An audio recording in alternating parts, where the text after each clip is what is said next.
Imagine you die saying La ilaha illallah, and then the angel comes to you and says, Man Rabbuk? I died saying La ilaha illallah.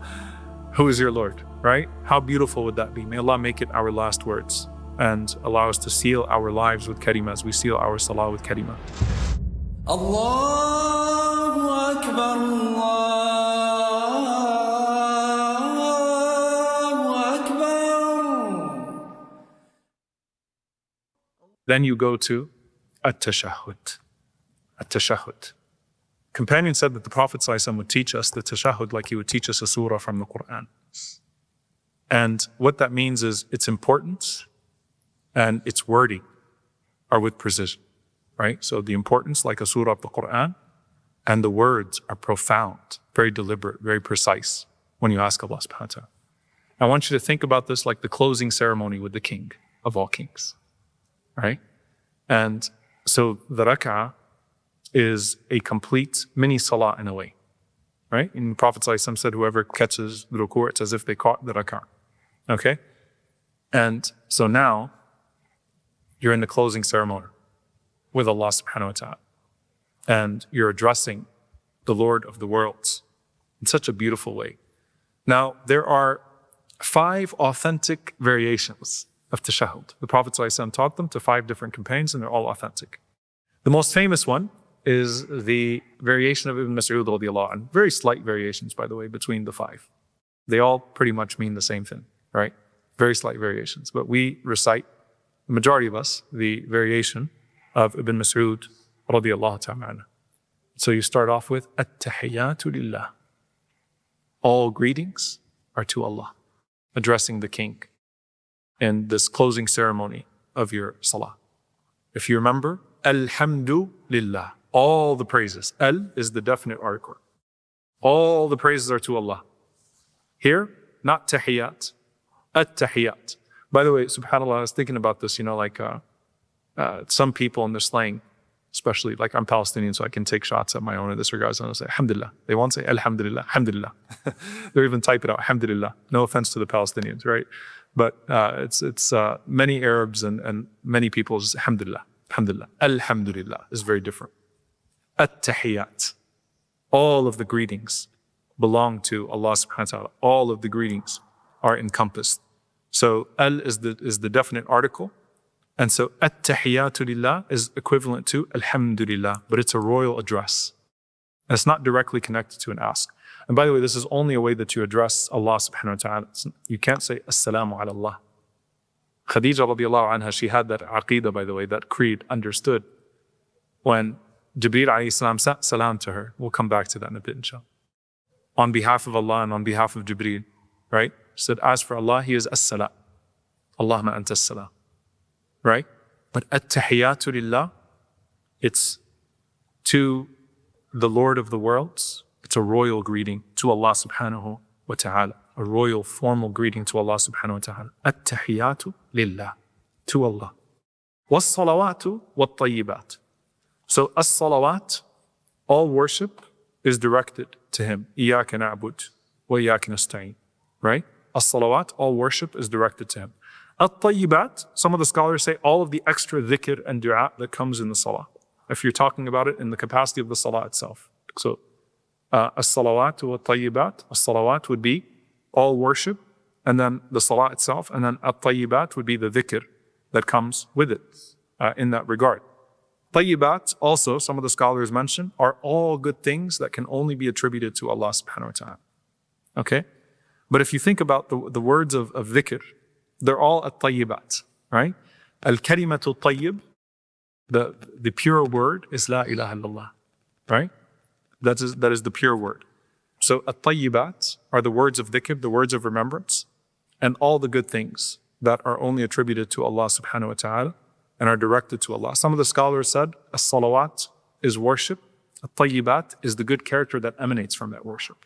So all of these meanings give the idea that as-salawat encompasses the realm of ibadah, at-tayyibat is what is built upon that realm of ibadah. Some of the variations mention mubarakat, barakat, mubarakan fi.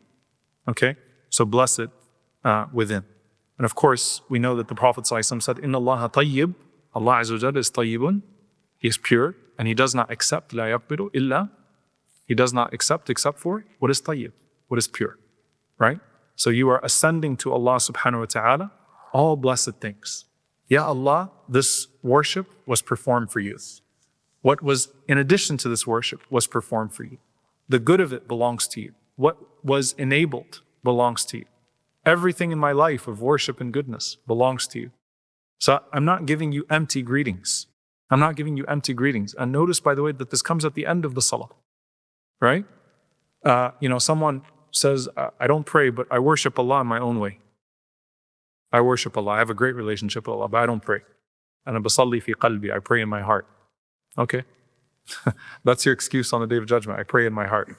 Now, the royal address to Allah subhanahu wa ta'ala, you mention the greetings and you mention what you brought with the greetings. You present gifts with greetings, right? You go to someone of stature, you don't go empty-handed.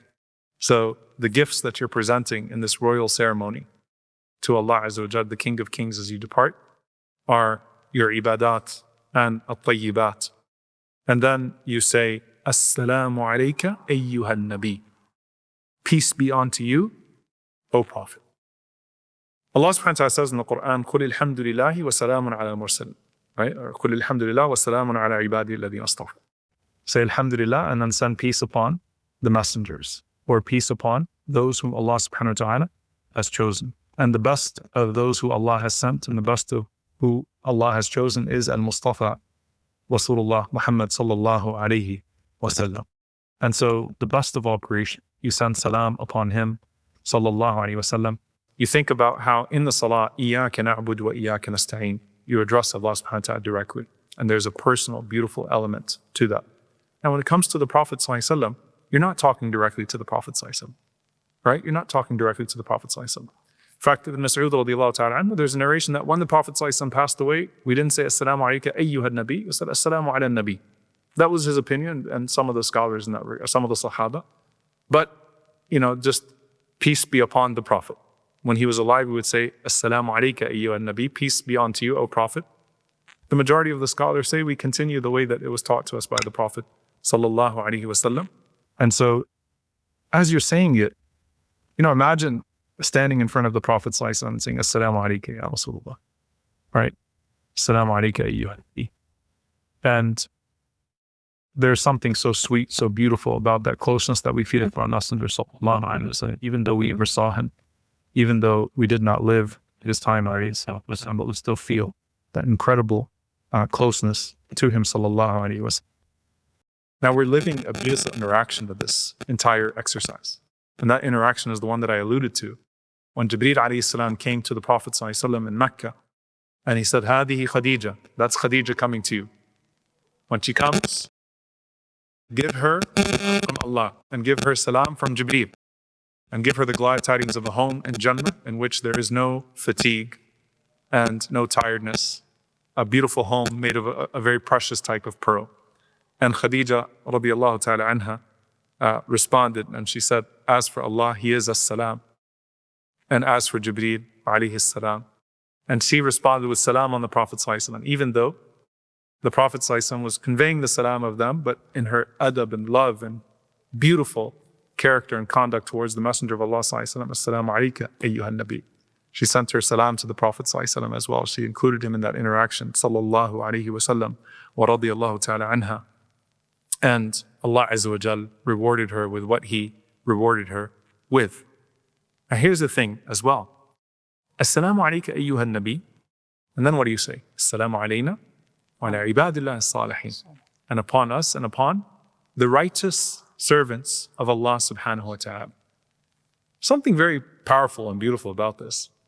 The initial recitation of the Tashahhud was Assalamu ala Allah, Assalamu ala Jibreel, Assalamu ala Mikail. Okay? This is the way that it's narrated from a narration from Shaqiq ibn Salama that we used to recite, that the Sahaba were saying, Assalamu ala Allah, Assalamu ala Jibreel, Assalamu ala Mikail. And the Prophet sallallahu alaihi wasallam, he said to them, instead say, Assalamu alayna wa ala ibadillah as-salihin. Instead say, peace be unto us and upon the righteous servants. He said, فَإِنَّكُمْ إِذَا قُلْتُمُوهَا. Because if you say that, then أصابت كل عبد لله صالحا في السماء والأرض. Then that will reach every slave of Allah subhanahu wa ta'ala who is salihin, في السماء والأرض, in the heavens and the earth. Meaning what?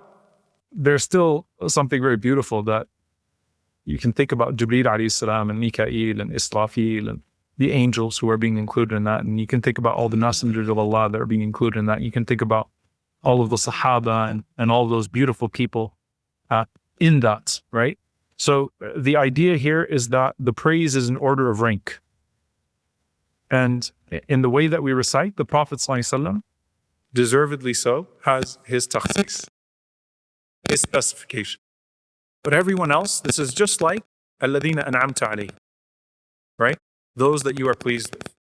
It's left open to include everybody that is from as-salihin. And in the categories of Nabiyyin, Siddiqeen, Shuhada, Salihin, Salihin is the catch-all. Because all of those categories are righteous, right? And so you have an all-encompassing category of as-salihin. You're asking Allah to send His peace upon all of the righteous, and you're praying to be amongst them as well. This also shows you're praying for your ummah at all times, right? So the people of Gaza, the salihin, are in your mandatory salah du'a. Assalamu alayna wa ala ibadillah as-salihin. And then you say, Ashhadu an la ilaha illallah wahdahu la sharika lah. Think about the coherence of this, by the way. Alhamdulillahi Rabbil Alameen. Iyaka na'budu wa iyaka nasta'in. Rabbana wa lakal hamd. The idea here is that the greatest manifestations of Tawheed, of monotheism, are in what you've just said and done in your salah. So think about how full your Shehzade is at this point. That I testify that there is no God worthy of worship or unconditional obedience except for you. You have no partner. Everything you've just did, everything you've just done before that moment is a testimony to that Tawheed, right? From what you were reading to the postures that you were manifesting. So, Ashhadu an la ilaha illallah wahdahu la sharika. Same thing, by the way, you say at the end of your wudu, right? And the same thing that is at the end of the adhan. And then you say, وَأَشْهَدُ أَنَّ مُحَمَّدًا عَبْدُهُ وَرَسُولُهُ. And I bear witness that Muhammad sallallahu alaihi wasallam is his slave and his messenger. There's so much to unpack here. Number one, صِرَاطَ الَّذِينَ أَنْعَمْتَ عَلَيْهِمْ. The Prophet ﷺ is the ultimate who Allah Azza wa Jal is pleased with. There is no way to access guidance without him as a Rasul, as a messenger. And there is no way to manifest your own ubudiyyah, your own servitude, except by following his example as a abd of Allah. So when he's mentioned as a slave of Allah here, first of all, when Allah takes you as a slave, mentions you as a slave, that's the greatest honor. Because Al-Masih, as Allah says, Jesus, peace be upon him, and the closest angels, Jibreel and the prophets, were not too proud to be ibad of Allah. Because the more that you lower yourself to Allah, the more He exalts you. So the more you immerse yourself in ubudiyyah and servitude to Allah, the higher you actually become. So this is not a belittling of the Prophet sallallahu alaihi wasallam, but you need the Prophet sallallahu alaihi wasallam as a abd and as a rasul, in the sense that you follow his example of ubudiyyah, of servitude and slavery to Allah subhanahu wa ta'ala, and you follow his example sallallahu alaihi wasallam as a messenger, because he is the vehicle of guidance. So the vehicle of guidance as a rasul, the manifestation of perfect ubudiyyah as a messenger of Allah sallallahu alaihi wasallam. You're a loving slave of Allah subhanahu wa ta'ala, a devoted slave of Allah subhanahu wa ta'ala. You relish in being a slave of Allah subhanahu wa ta'ala. You enjoy it, right? And you find elevation in it, in this life and in the next. Now here, subhanAllah, the scholars would mention that you've sealed your salah with shahada. Wudu is sealed with the kalimah. Adhan is sealed with the kalimah. Salah is sealed with the kalimah. And what your hope is that your life will be sealed with the kalimah. Right? The Prophet ﷺ mentioned, whoever's last words are La ilaha illallah, dakhal al-jannah, will enter into paradise. Right? And it is heavier on the tongue and on the heart in those dying moments than any other word. To be able to say La ilaha illallah in those closing moments of your life. May Allah Azza wa Jalla allow us to have the shahada be our last words. And to have us be raised with it. Imagine you die saying La ilaha illallah, and then the angel comes to you and says, Man Rabbuk. I died saying La ilaha illallah. Who is your Lord? Right? How beautiful would that be? May Allah make it our last words. and allow us to seal our lives with kalimah as we seal our salah with kalimah. And